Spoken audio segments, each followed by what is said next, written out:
15 सितंबर को ऐलान किया और 17 सितंबर को अरविंद केजरीवाल ने दिल्ली के मुख्यमंत्री पद से इस्तीफा दे दिया। लेकिन इससे पहले आतिशी को दिल्ली की नई सीएम के तौर पर अपना नेता भी चुन लिया गया। 19 तारीख को उनके सहयोगी मंत्रियों के नाम का भी खुलासा पार्टी की ओर से कर दिया गया। दिल्ली की नई कैबिनेट में शामिल मंत्रियों के नाम भी अब साफ हो चुके हैं।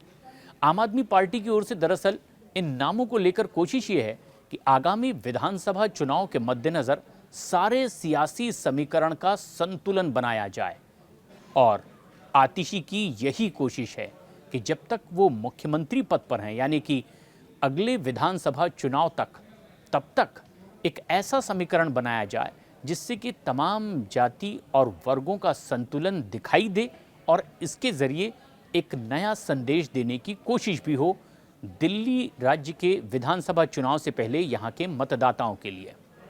दरअसल आगामी 6 महीने के अंदर ही दिल्ली में विधानसभा के चुनाव होने हैं। आम आदमी पार्टी ने दिल्ली का चुनाव महाराष्ट्र और झारखंड विधानसभा चुनाव के साथ ही नवंबर में ही कराए जाने की मांग की है, लेकिन वैसा होने की उम्मीद फिलहाल कम ही दिखाई दे रही है।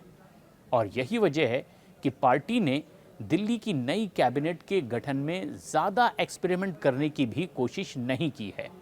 हालांकि कोशिश ये ज़रूर रही है कि चुनावी समीकरण बहुत संतुलित दिखाई दे और समाज में संदेश यही जाए कि आम आदमी पार्टी ने अपनी नई कैबिनेट में आतिशी की सरकार में भी हर वर्ग को, हर समाज, जाति, धर्म के लोगों को बराबर का मौका दिया है। दरअसल पिछले कुछ वक्त से जिस तरह से अरविंद केजरीवाल पर भ्रष्टाचार के आरोप लगे, ईडी और सीबीआई ने उन पर मामला दर्ज किया, उन्हें जेल तक जाना पड़ा था। उसके बाद सुप्रीम कोर्ट से जमानत मिलने के बाद वो बाहर आए, लेकिन तब तक दिल्ली की सियासत कई तरह के रंग दिखा चुकी थी। अरविंद केजरीवाल के विरोधी, जिसमें बीजेपी और कांग्रेस दोनों शामिल थे, वो लगातार केजरीवाल के इस्तीफे की मांग करते रहे।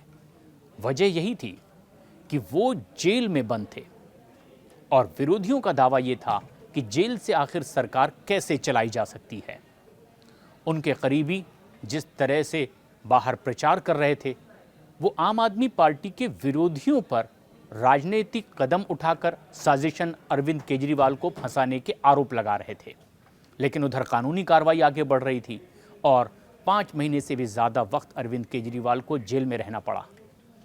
उन्होंने जेल में रहते तो इस्तीफा नहीं दिया, लेकिन जेल से बाहर आते ही सार्वजनिक तौर पर एक बड़ा ऐलान कर दिया कि अब वो मुख्यमंत्री के पद पर दिल्ली में तभी बैठेंगे जब जनता की अदालत से फैसला आएगा कि वो एक ईमानदार सीएम रहे हैं। दरअसल मुख्यमंत्री अरविंद केजरीवाल का ये बेहद सोचा समझा दाव भी माना जा रहा है।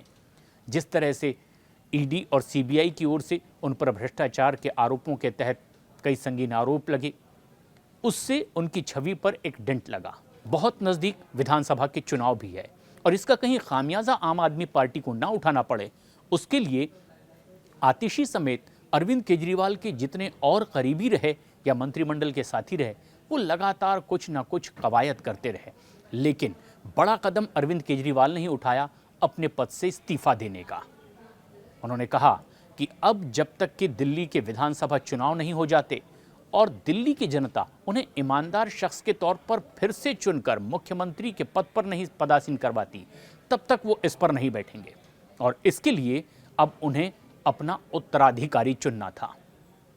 हालांकि तमाम विधायकों से, कैबिनेट के अपने तमाम साथियों से और पार्टी के वरिष्ठ नेताओं से बातचीत के बाद इन सभी लोगों ने अपना उत्तराधिकारी चुनने का हक अरविंद केजरीवाल को दे दिया।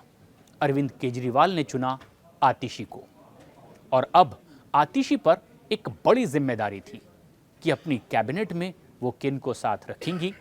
और अब आतिशी ने ये संदेश भी देने की कोशिश की है कि दरअसल अगला विधानसभा चुनाव होने तक ही वो इस मुख्यमंत्री के पद पर हैं और इसीलिए भी हैं ताकि फिर एक बार वो पूरे दिल्ली वासियों को ये संदेश दे सके कि अरविंद केजरीवाल एक ईमानदार शख्स हैं और उनकी ही अगुवाई में ये पूरी पार्टी दिल्ली में शासन कर रही है। अब इसके लिए आतिशी को अपना नया कैबिनेट भी बनाना था। आतिशी की कैबिनेट में मतदाताओं के लिहाज से अहम ब्राह्मण, जाट, राजपूत, मुसलमान, ओबीसी और एससी वर्ग के लोगों को जगह देकर के आम आदमी पार्टी ने चुनावी समीकरण को साधने की भी कोशिश की है। संदीप कुमार, राजेंद्र पाल गौतम और राजकुमार आनंद के बाद दिल्ली की कैबिनेट में दलित और ओबीसी का चेहरा नहीं था, तो इसलिए पार्टी ने सुल्तानपुर माजरा से विधायक मुकेश अहलावत को कैबिनेट में जगह देकर उसकी कमी को पूरा करने का ऐलान किया है। जहां तक कारोबारी वैश्य समुदाय की बात है तो अरविंद केजरीवाल खुद आम आदमी पार्टी के राष्ट्रीय संयोजक हैं, जो कि पार्टी के सबसे ज़्यादा अधिकार वाला पद भी है। इसके अलावा भी संगठन के अहम पदों पर कारोबारी समुदाय के लोगों की पहले से मौजूदगी है। तो उधर सुल्तानपुर माजरा से विधायक मुकेश अहलावत खुद को एक कारोबारी ज़रूर मानते हैं, लेकिन जिस वर्ग से आते हैं इस वर्ग का प्रतिनिधित्व दिखाना आम आदमी पार्टी के लिए बहुत ज़रूरी था। राजकुमार आनंद के बाद से ऐसा कोई चेहरा उनकी पार्टी में नहीं था। साल 2020 में मुकेश अहलावत ने पहली बार सुल्तानपुर माजरा सीट से आम आदमी पार्टी की टिकट पर चुनाव लड़ा और विधायक चुने गए।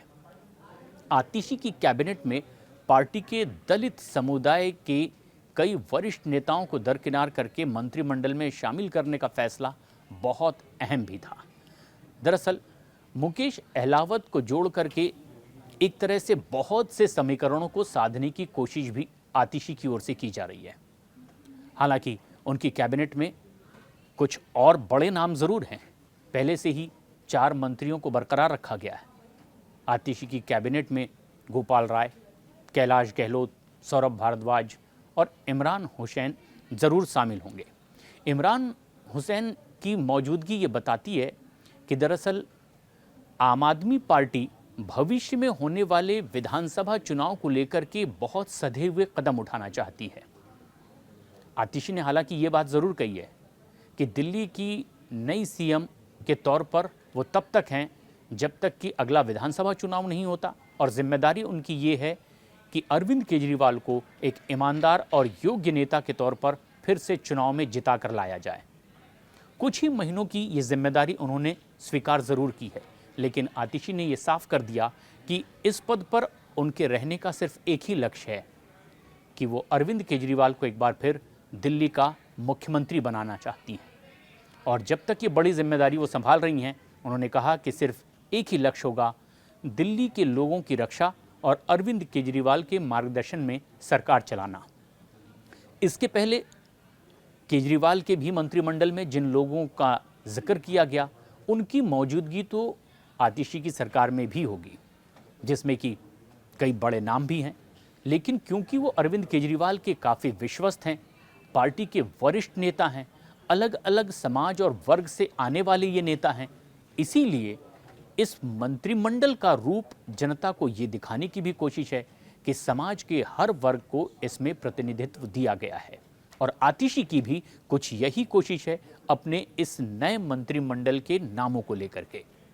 अब देखना यह है इस पर दिल्ली की जनता क्या प्रतिक्रिया देती है। हमारी इस खास खबर पर क्या है आपकी राय, हमें कमेंट्स करके ज़रूर बताएं।